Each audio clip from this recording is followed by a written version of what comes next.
নমস্কার, আমি রুবি আবারও চলে এসেছি ব্লগে ঠাকুরের কথা নিয়ে।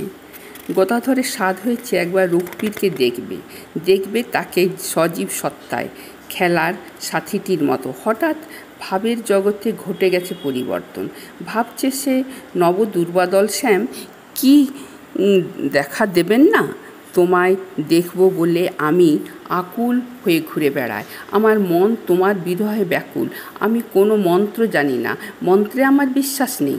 মনের মাধুরী মিশিয়ে আমি তোমার ধ্যান করব। তুমি কি দেখা দেবে না?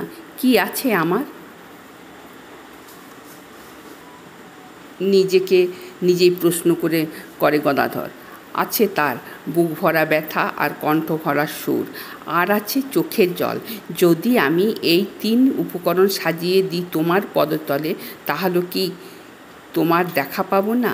বিভ্রান্তির অন্ধকার মন কেমন করে গদাধরের।